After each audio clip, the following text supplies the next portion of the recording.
Hello and welcome to Firstpost Spotlight, where we bring you the stories that matter to you from all across the world. From breaking news to the day's biggest controversies, we shed light on issues that shape our world. I'm Alison Lagrange, live from Durban, South Africa. Let's begin with the top headlines. France offers intelligence to Ukraine a day after Washington said it was suspending intelligence sharing with Kiev in an effort to step up pressure on Volodymyr Zelensky. Hamas says US President Donald Trump's repeated threats against Palestinians, encouraging Israel to back out of the Gaza ceasefire deal and intensify its siege. New Zealand sacks its top diplomat in London after he made what Wellington calls a deeply disappointing remark, questioning US President Donald Trump's grasp of history. North Korea seals itself yet again as it stops tourists from visiting just weeks after the first Western tourists entered the country for the first time in 5 years. And in Mozambique, police opened fire on opposition leader Venancio Mondlane and his supporters marching in the capital of Maputo, leaving at least 10 people injured. Hello and welcome. We begin with the latest from London, where there has been a major security breach. During Indian External Affairs Minister S. Jaishankar's visit to the British capital, a group of Khalistani extremists protested and attempted to disrupt the visit of the Indian External Affairs Minister as he was leaving the Chatham House venue after a discussion. But the protest quickly escalated into a security breach. A man aggressively ran toward S. Jaishankar's convoy and ripped apart the Indian national flag as others shouted slogans. The incident took place in front of the police officers, who initially appeared hesitant to act.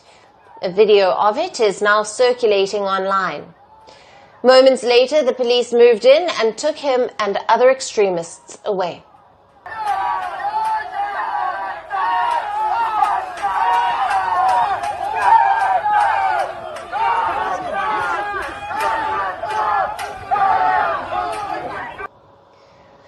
Another video that surfaced showed Khalistani extremists protesting outside the venue, where S. Jaishankar was participating in a discussion.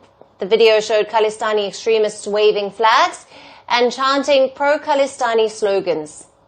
Now, this is not the first time that London has been a ground to pro-Khalistan activities. In fact, anti-India and pro-Khalistan protests have been a recurring sight in Britain. On the 26th of January, that is the Indian Republic Day, pro-Khalistan supporters protested outside the Indian High Commission in London. They carried banners calling for establishment of a separate Sikh state. These protests were met with a strong counter-protest by the Indian diaspora in London.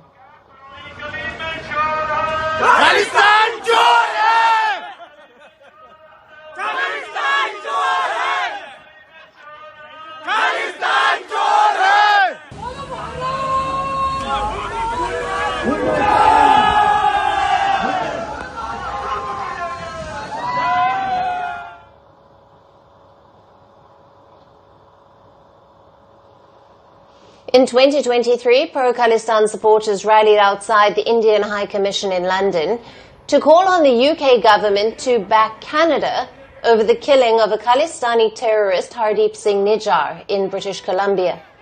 Canada has accused India of being potentially linked to the killing. However, it has not provided any proof to back its claims till date. In 2018, pro-Khalistan supporters carried out a massive rally at the Trafalgar Square. The so-called London Declaration on Referendum 2020 rally was organized by Sikhs for Justice, a radical banned organization.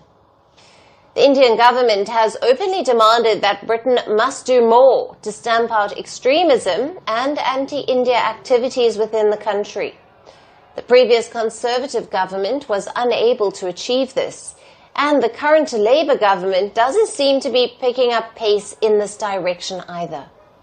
Meanwhile, during a discussion at the Chatham House, S. Jaishankar was asked whether India's Prime Minister Narendra Modi could leverage US President Donald Trump's enthusiasm for striking peace to resolve the Kashmir issue with Pakistan.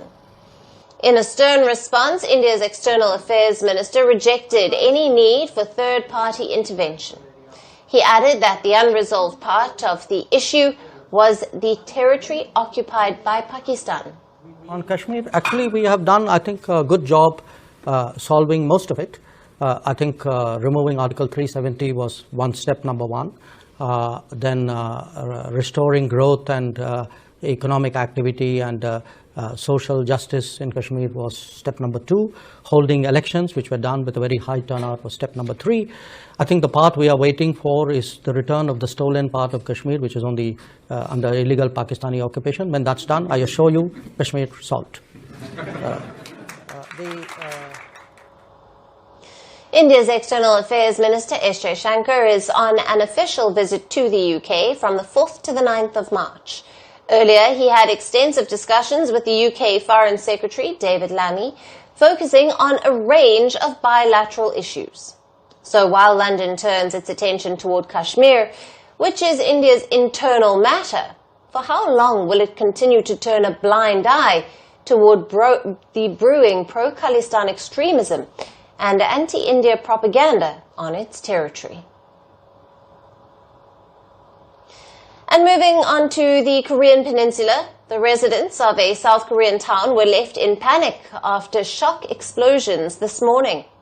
South Korean Air Force jets dropped 8 massive bombs in its own civilian district. At least 15 people have reportedly been injured in the incident, which involved KF-16 jets dropping 225-kilogram bombs in the area. Several houses as well as a church were damaged in the bombing, which Seoul called accidental. The incident took place in the Pocheon town of South Korea, located just 40 kilometers northeast of Seoul, near the heavily militarized border with North Korea.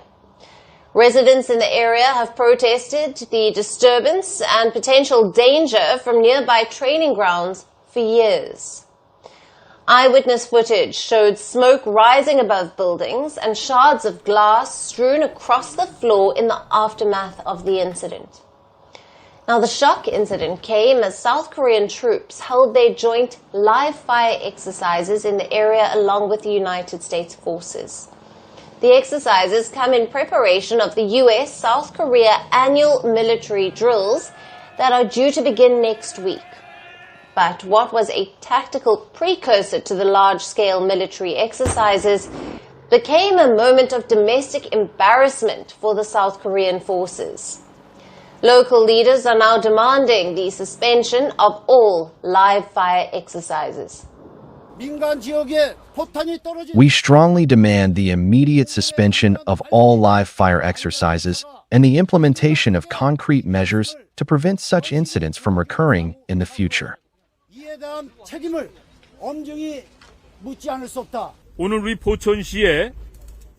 Today, the unthinkable happened in our city of Pucheon. During a South Korea-US joint live-fire exercise at the Sunjin training grounds, shells fell on a civilian residence, causing serious and minor injuries to innocent citizens and severely damaging multiple homes and vehicles. I call on the government and military to come up with clear measures to prevent a recurrence of any further damage to civilian districts. The South Korean military has said that the bombs were accidentally dropped due to a case of mistaken coordinates. Seoul has also suspended the live-fire drills with U.S. forces, while the annual exercise with the U.S. remains on schedule. A detailed investigation into the case is currently underway. The Korean Peninsula remains on the edge of conflict due to the long-standing tensions between the two Koreas. Seoul bombing its own town due to a case of mistaken coordinates is set to act as a tactical precedent of caution for the troops in and beyond the Korean Peninsula. And shifting focus to the Indo-Pacific, where the Philippines is countering Chinese expansionism practices. In the latest, the Southeast Asian country presented a strong front against Beijing's belligerence. Manila said that along with its allies, it's ready to fight Beijing against Chinese attempts to restrict flights over the South China Sea. Manila's scathing response came amid reports that Beijing is set to impose a so-called air defense zone over part of the South China Sea, which exclusively belongs to the Philippines. Beijing continues to press its claims within Manila's maritime zone, despite a 2016 verdict by an international tribunal rejecting these claims. The Philippines will take a combination of measures, singularly and with like-minded nations, to counteract these activities of China. Naturally, we cannot discuss the specific moves, but then again, that is a very serious transgression of international law, which will demand a response. The greatest external threat actually is Chinese aggression, Chinese expansionism, and the attempt by China to change the international law through the use of force or acquiescence in its grand revival scheme or its attempt to reshape the world order to one that it controls. Confrontations between intruding Chinese military personnel and Manila's forces have become more frequent in recent weeks. The maritime standoff over areas labeled disputed by China also involved Vietnam, Brunei, Malaysia, and Indonesia. Last month, the Chinese Navy helicopter flew within 3 meters of a Filipino patrol plane. During the mid-air standoff, the Filipino side warned the Chinese that their aircraft was flying too close, but the Chinese helicopter continued to hover with dangerous maneuvers. This military helicopter. This is Bureau of Fisheries and Aquatic Resources of the Philippine Government. Cessna Caravan 288B Romeo Papa 1077, conducting a lawful maritime patrol within the exclusive economic zone. You are flying too close. You are very dangerous and endangers the lives of our crew and passengers. Keep away and distance of your aircraft from us. You are violating the safety standards set by the FAA and ICAO. Manila's assertion of a united front against Chinese expansionism means unfolding of existing and new defense alliances in the region. Apart from the Philippines' neighbors, it also implies an even more significant defense role for Japan, Australia, and the most important treaty ally of all, the United States. And there comes President Donald Trump in the picture, who has rolled back security aid for allies worldwide in recent weeks. Now, Manila points to the fact that its alliance with Washington is strong and time-tested. But at the same time, the increasingly unreliable nature of U.S. security guarantees under Donald Trump continues to raise the geopolitical temperatures in the Indo-Pacific.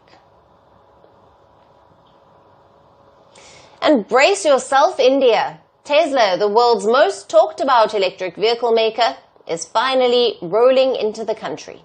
And where better to make a grand entrance than India's city of dreams, Mumbai.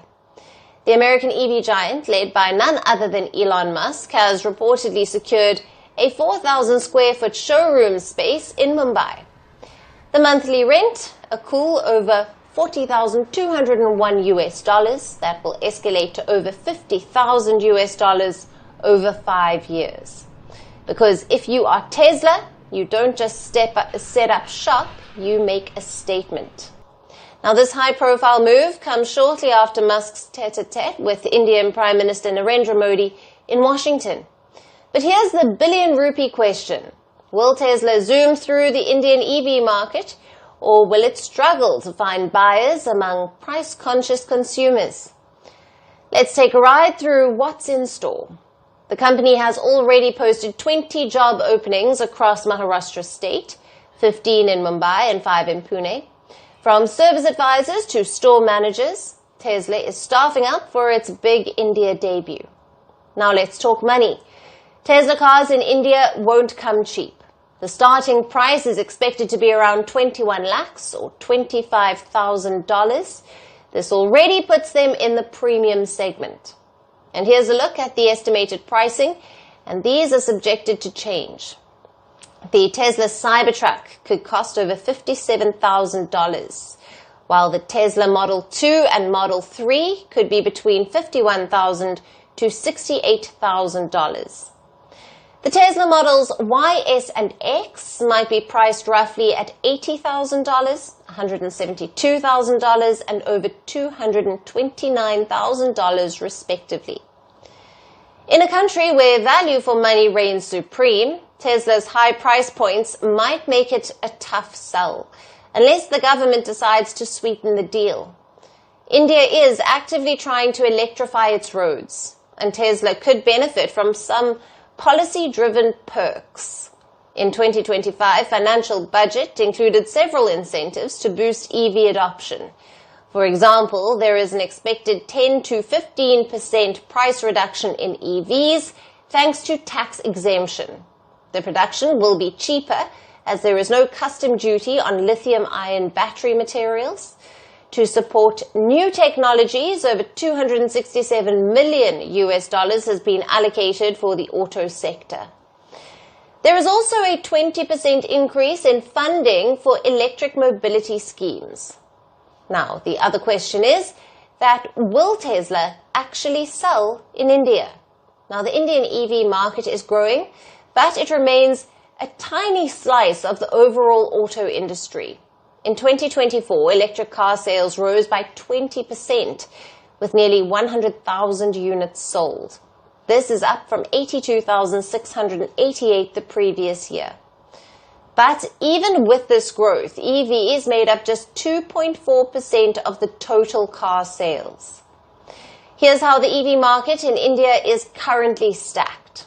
Tata Motors leads the EV charge with a 62% market share, while MG Motors is at 22%, followed by Mahindra & Mahindra at 7%. BYD at 2.85% and PCA at 2.19%. Tesla's arrival in India is undeniably exciting, but its success isn't guaranteed. High prices, an evolving EV infrastructure, and strong competition could slow it down. However, if Musk plays his cards right, perhaps by launching a made-in-India Tesla, there's a real chance the brand could make its mark. For now, Mumbai will soon have a brand new Tesla showroom, and curious buyers or window shoppers will get to see what all the fuss is about. And that's all we have on the show for today. We will see you again tomorrow at the same time. Thank you for watching. Stay tuned to Firstpost. From breaking news to the day's biggest controversies, shedding light on the world's top headlines, detailed analysis on the stories that matter the most to you. Catch it all on Spotlight at 6 p.m. India time and 12:30 GMT, only on Firstpost.